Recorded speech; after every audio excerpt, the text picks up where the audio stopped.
Nous quittons le temple d'Ézéchiel, revenons à Isaïe. On était parvenu au sommet, et qu'est-ce qu'Isaïe nous réserve maintenant?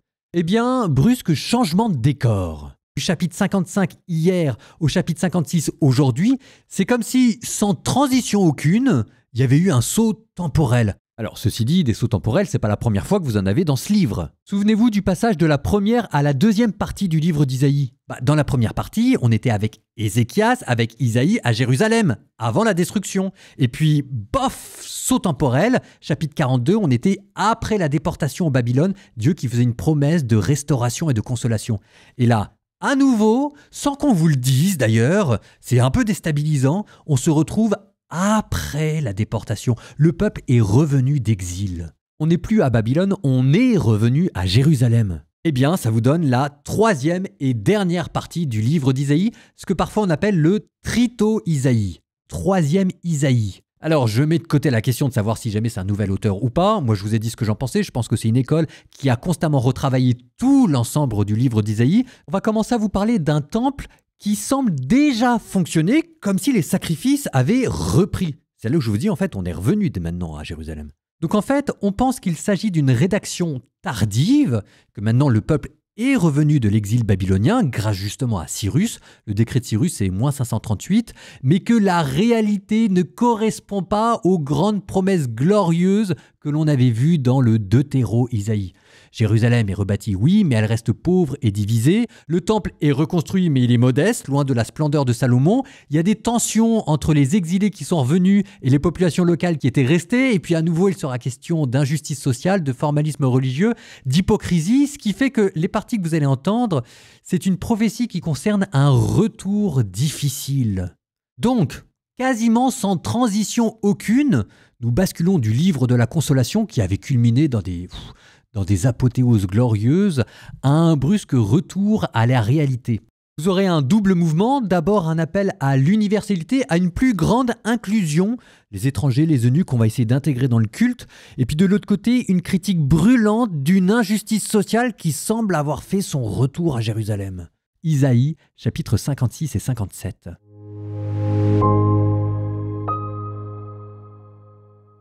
Ainsi parle le Seigneur. Observez le droit, pratiquez la justice, car mon salut approche, il vient, et ma justice va se révéler. Heureux l'homme qui agit ainsi, le fils d'homme qui s'y tient fermement. Il observe le sabbat sans le profaner, et se garde de toute mauvaise action. L'étranger qui s'est attaché au Seigneur, qu'il n'aille pas dire « Le Seigneur va sûrement m'exclure de son peuple », et que l'eunuque ne dise pas « Me voici comme un arbre sec », car ainsi parle le Seigneur. Aux eunuques qui observent mes sabbats, qui choisissent ce qui me plaît et qui tiennent ferme mon alliance, je placerai dans ma maison, dans mes remparts, une stèle à leur nom, préférables à des filles et à des filles. Je rendrai leur nom éternel, impérissable. Et les étrangers qui se sont attachés au Seigneur pour l'honorer, pour aimer son nom, pour devenir ses serviteurs, tous ceux qui observent le sabbat sans le profaner et tiennent ferme à mon alliance, je les conduirai à ma montagne sainte, je les comblerai de joie dans ma maison de prière. Leurs holocaustes et leurs sacrifices seront agréés sur mon autel, car ma maison s'appellera maison de prière pour tous les peuples, oracle du Seigneur Dieu qui rassemble les exilés d'Israël.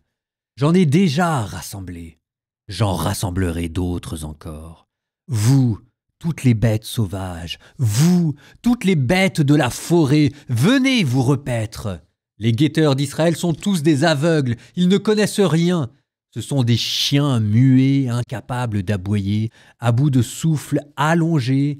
Ils aiment somnoler, ce sont des chiens voraces, insatiables, des bergers incapables de comprendre. Ils suivent tous leur propre chemin, tous sans exception, ne pensant qu'à leur intérêt et chacun disant « Venez, je vais chercher du vin, enivrons-nous de boissons fortes, demain sera comme aujourd'hui, il y a de quoi boire, plus qu'il n'en faut. » Le juste périt et nul n'y prête attention. Les hommes fidèles sont enlevés et personne n'y prend garde. En fait, c'est pour être soustrait au mal que le juste est enlevé. Il entrera dans la paix, et ceux qui suivent le droit chemin, quand ils se couchent, trouveront le repos. Quant à vous, approchez, fils de sorcière, race adultère qui t'est prostituée. De qui vous moquez-vous? Contre qui ouvrez-vous grande la bouche et tirez-vous la langue? N'êtes-vous pas des enfants de révolte, une race de mensonges? Vous vous excitez près des térébintes sous tout arbre vert. Vous immolez des enfants dans les ravins, sous les saillies des rochers, les pierres polies du torrent. Voilà ta part! Tel est le sort qui te revient. Pour elle, tu répands des libations, tu présentes des offrandes. Et moi, puis-je m'y résigner? Sur une grande et haute montagne, tu as installé ta couche, et c'est là que tu montes pour offrir un sacrifice? Derrière la porte et les montants, tu as fixé ton emblème. Oui, loin de moi, tu ouvres ton lit. Tu y montes, tu y fais de la place, et tu conviens d'un prix pour ceux avec qui tu aimes partager ta couche. Le membre, tu l'as contemplé. Tu cours vers Mélec avec de l'huile, tu prodigues tes parfums, tu envoies tes messagers au loin, tu les as fait descendre jusqu'au séjour des morts, à faire tant de chemin, tu t'es fatigué, mais tu n'as pas dit, c'est sans espoir. Tu as retrouvé ta vigueur, c'est pourquoi tu n'as pas défailli. Par qui es-tu troublé? Et qui crains-tu pour mentir? Et ne plus te souvenir de moi, n'avoir plus souci de moi. N'est-il pas vrai que tu ne me crains pas parce que longtemps j'ai gardé le silence? Moi, je vais parler de ta justice et de tes œuvres, qui ne te servent de rien. Qu'elles te délivrent lorsque tu crieras.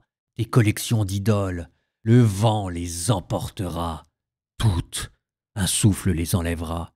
Mais qui s'abrite en moi héritera le pays et possédera ma sainte montagne. Et l'on dira, frayez, frayez la route, préparez le chemin, enlevez tout obstacle du chemin de mon peuple, car ainsi parle celui qui est plus haut que tout, lui dont la demeure est éternelle et lui dont le nom est saint. J'abrite une haute et sainte demeure, mais je suis avec qui est broyé, humilié dans son esprit, pour ranimer l'esprit des humiliés, pour ranimer le cœur de ceux que l'on a broyés, car je ne serai pas pour toujours en procès, ni sans cesse irrité. Sinon, devant moi, l'esprit défaillerait, ainsi que les êtres à qui j'ai donné le souffle. À cause de ces profits coupables, je me suis irrité contre mon peuple. Je l'ai frappé en me détournant, j'étais irrité. Il suivait en renégat le chemin de son cœur. Ces chemins, je les ai vus, mais je le guérirai, je le conduirai, je le comblerai de désolation, lui et les siens qui sont en deuil. Et sur leurs lèvres, je vais créer la louange. Paix, la paix à celui qui est loin et à celui qui est proche, dit le Seigneur. Oui, ce peuple, je le guérirai. Mais les méchants sont comme une mer agitée qui ne peut se calmer et dont les eaux agitent et la boue et le vase. Pas de paix pour les méchants, dit mon Dieu.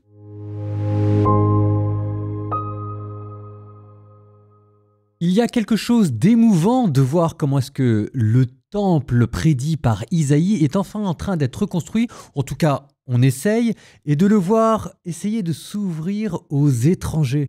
On n'a pas arrêté de nous dire que sur Sion, la Jérusalem sainte, toutes les nations viendront converger.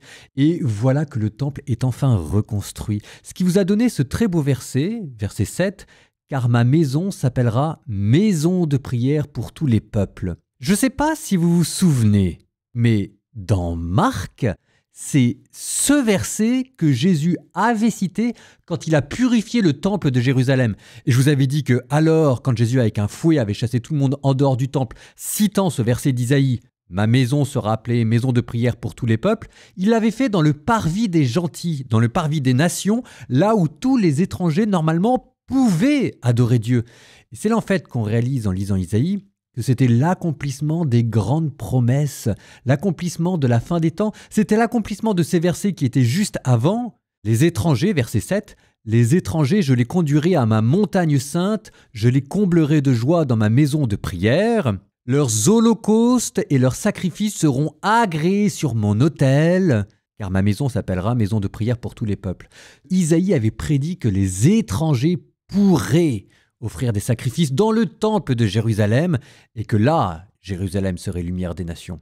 Donc on comprend que vraiment Jésus se soit mis en colère. C'est pas seulement que le temple était dévoyé à force de commerce, c'est que la raison même du temple, c'était de s'ouvrir aux étrangers. Et voilà que plutôt que de leur permettre de prier, il y avait des étalages de boucherie à la place. Je continue sur ce thème, parce que moi il y a quelque chose qui me touche beaucoup là-dedans.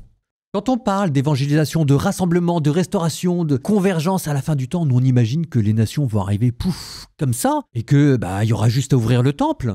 Ce que ce chapitre vous montre, et je pense qu'il y a une leçon quand on fait de l'évangélisation, c'est que les portes du temple sont pas franchement ouvertes non plus, et qu'ensuite c'est bien beau de rêver au retour glorieux des nations qui vont arriver comme par magie, mais l'évangélisation, le rassemblement des nations, ça commence aux marges de l'Église.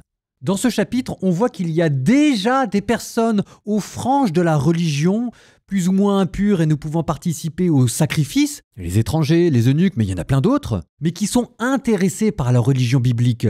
Bon, de nos jours, c'est quoi les étrangers et les eunuques? C'est toutes les personnes en situation irrégulière qui se sentent jugées par l'Église et toutes les personnes qui découvrent le Christ. Alors oui, elles sont pas dans les clous, parce qu'on peut pas être dans les clous tout de suite maintenant. Et ça nous pose une question sur notre manière d'accueillir, d'ouvrir notre message à l'univers entier. Il y a une vraie question. Si je vous disais tout au long de l'évangélisation que j'ai fait année après année, le nombre de personnes qui ne sont pas devenues chrétiennes parce que la marche était trop haute, qui se sont sentis jugés. Et ça vous fonde aussi toute une pastorale qui consiste à regarder déjà autour de nous les gens qu'on pourrait tout simplement s'efforcer de bien accueillir dans les églises. Il n'y a pas besoin de faire de l'évangélisation et de partir dans les pays étrangers. Il n'y a pas besoin de faire de l'évangélisation de rue, même si c'est très bien, faites-en. Bon, ça va peut-être pas forcément très loin comme commentaire, mais évitons d'avoir un rapport un peu fantasmé et un peu magique à l'évangélisation et aux personnes qui vont venir à la religion. Ça commence, comme dira Jésus, par les brebis perdues de la maison d'Israël, celles qu'il faut rassembler. Déjà, avant de ramener des gens à l'église, évitons qu'elles en partent. Ça va pas plus loin parfois, vous savez, l'évangélisation. Nous, on fait des grands commentaires sur les oracles d'Isaïe. Revenons au basique, C'est ça aussi, lire la Bible. Nous nous tournons vers la prière. Au nom du Père et du Fils et du Saint-Esprit, Amen. Seigneur, je te demande de m'ouvrir le cœur. Je te demande de me rendre attentif autour de moi à toutes ces personnes qui te cherchent et qui n'osent pas faire le dernier pas. Je te demande, Seigneur, de ne pas juger les gens autour de moi. Je te demande, Seigneur, de ne pas faire des catégories entre les bons et les mauvais chrétiens, entre ceux qui viennent frapper à la porte pour de bonnes ou de mauvaises raisons. Je te demande, Seigneur, de me faire toutes à tous. Je te demande, Seigneur, d'être accueillant, d'être disponible. Je te demande, Seigneur, la grâce de pouvoir faire de notre Église une maison de prière pour tout le monde. Tout le monde.